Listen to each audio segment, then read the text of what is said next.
Hey there. Good to share with you today.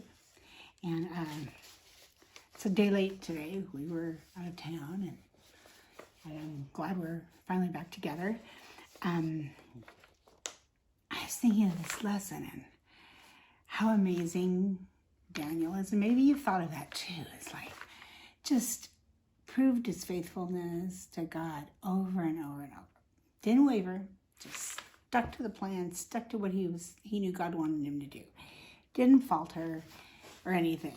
And when I think of obedience to God, I really think of Daniel. And I think through the years, well, I didn't grow up in church when I was little, but there's always stories about Daniel in the lion's den. And even if someone who wasn't in church knew about Daniel in the lion's den. And little kids learn about that, but there was just so much more to that story. And I think it is great for kids to hear that God protected Daniel. But there's so many other aspects of it. And sometimes the kids will learn about, him praying in the window. And but today we're just going to talk a little bit about that. My favorite verse in this book is, "Your God whom you constantly serve will himself deliver you." In chapter 6, verse 16. Daniel proved himself faithful, and the king just saw that over and over, and then he just knew that God would protect Daniel. That's just such an amazing verse. Daniel and his 3 friends remained faithful and steadfast, just consistently. They were totally consistent. And the king just saw that over and over. It's just a great example for us that we should stand up for what we know that God wants us to do. And we're going to look at some background. The book of Daniel is to the Old Testament what Revelation is to the New Testament. It's full of prophecy, covers the entire time period of the Babylonian captivity. 9 of the 12 chapters have to do with prophecy and given in dreams. And the book begins in 605 BC when Babylon conquers Jerusalem. Daniel was taken from his homeland with his 3 friends and, like 67 others. There was a lot of them. And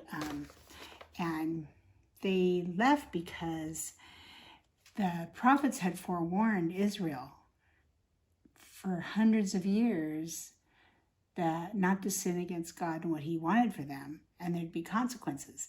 So finally, after over and over, God telling them, God allowed Israel, a portion of them, to leave and be held captive.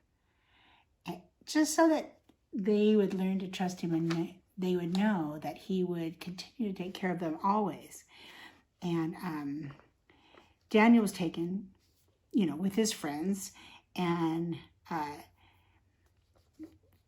the book of Daniel was written to encourage those exiled Jews. And recently, I've had the chance of studying Ezra, Nehemiah, and Esther, and then the prophets during that time period, Haggai, Zechariah, and Malachi. So it's been not things that I usually just go to in my Bible and read all the time. I mean, a lot of people read Esther, but there's just that whole time period. If you read those 6 books, you just see how it all fits together. And Daniel takes place. That they explain a lot and help you understand a lot of Daniel, of what's going on in that time period.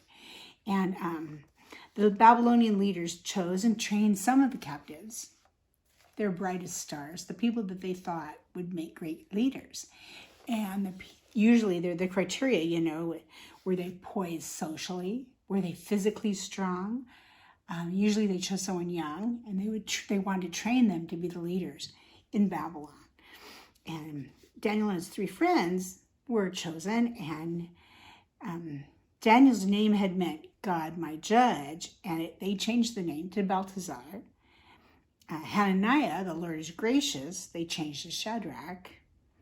Mishael, who is like the Lord, changed to Meshach. And Azariah, the Lord is my helper, to Abednego. And so their names were changed. They were told to eat a specific diet, and a lot of it was meat that had been sacrificed to idols. And Daniel knew that God didn't want him to do that. So for 10 days, they ate. They didn't eat any of that meat, what was given to them. They ate mainly fruits and vegetables. At the end of the 10 days, they were healthier and stronger than the other guys. The king was really impressed by that. And when he had a really disturbing dream one night, he calls in Daniel. I think because he knew that, here's this guy who he could trust to tell him the truth. So Daniel interprets it, and then the king likes him even better. So then he puts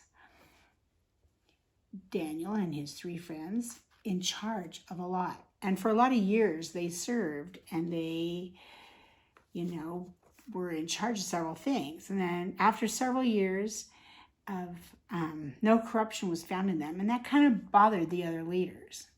What's with these guys? The king favors them, and they don't ever do what's wrong. And so they kind of tricked the king, and they made a decree that anybody who worshiped someone besides the king would be thrown into a fire. And so Shadrach, Meshach, and Abednego, didn't do what they weren't supposed to do, and they worshiped God still. And so the leaders said, okay, they have to go into the fire. We can't go against the decree. So they throw them, and they turned up the heat. And they were thrown into the fire, and the heat was so strong they actually killed the people that threw them into the fire. But when they looked into the fire, they could see 4 men walking around in the fire, just walking around in the fire. They're like, 4? We only put 3 in there. There was an angel in there protecting them, and they came out and they were all fine.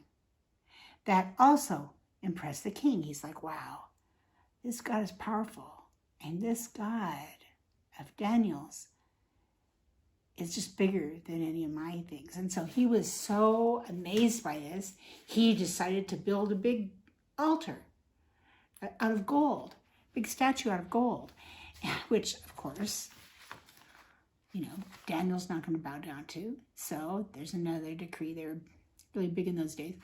They did another decree, and everyone had to bow down to that altar, that idol. And, the leaders knew that Daniel and his friends weren't going to do that. And sure enough, Daniel wasn't going to do that. So he goes up to his room with the window open, and he prays just like he always had done. And he's seen praying, and not bowing down to the idol, but to bowing down to God. And so the decree said that you'd be thrown in the lion's den if you didn't bow down to the idol. So Daniel has to be thrown in the lion's den. But that's when our key verse takes place. Your God, whom you constantly serve, will himself deliver you. The king had been watching Daniel and his friends, and he knew that Daniel's God would deliver him. However, the next day, he was kind of distressed as he goes to see if Daniel's still there. And the king goes and checks. And verses 20 to 22 say, and when he had come near the den to Daniel, he cried out with a troubled voice. The king spoke and said to Daniel, Daniel, servant of the living God, has your God, whom you constantly serve, been able to deliver you from the lions? Then Daniel spoke to the king, O king, live forever. My God sent his angel and shut the lions' mouths, and they have not harmed me, inasmuch as I was found innocent before him, and also toward you, O king, I have committed no crime. I think of that, and I think, wow, what an example. This is just such an encouragement to all of us, right? That if we do what God wants us to do, he's going to deliver us, just like he delivered Israel. And then the king states in verses 26 through 27, I make a decree that in all the dominion of my dominion, men are to fear and tremble before the God of Daniel. For he is the living God and enduring forever, and his kingdom is one which will not be destroyed, and his dominion will be forever. He delivers and rescues and performs signs and wonders in heaven and on earth, who has also delivered Daniel from the power of the lions. That was amazing. And he'd been successful, and he found favor with many of the rulers. He was faithful, and he never wavered. He had a good reputation and attitude. It was no surprise that others would be jealous of him. He never compromised. He was loyal. And the ones that threw Daniel in the lion's den were thrown into the lion's den. They didn't worship God, and they were actually eaten by the lions. Daniel had a great impact, a huge impact on everybody around him, including the king. He lived his life with purpose, and he's just an example of what we should be. And we're being watched constantly. You are being watched constantly by others. And if we stand up for what is right, others see that and they respect that. And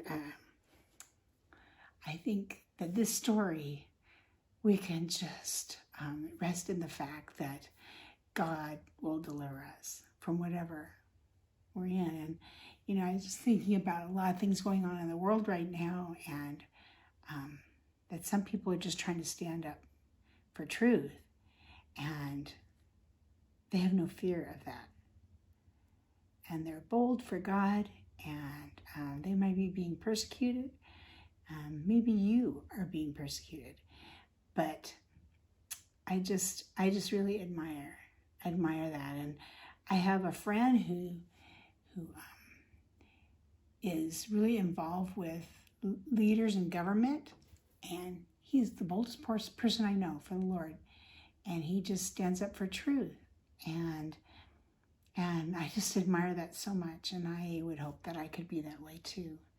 So, dear friend, I hope this story encouraged you, and that you will stand up for things in your life that God wants you to do, and that he doesn't want little bad things to creep in. He wants you to stand for the truth.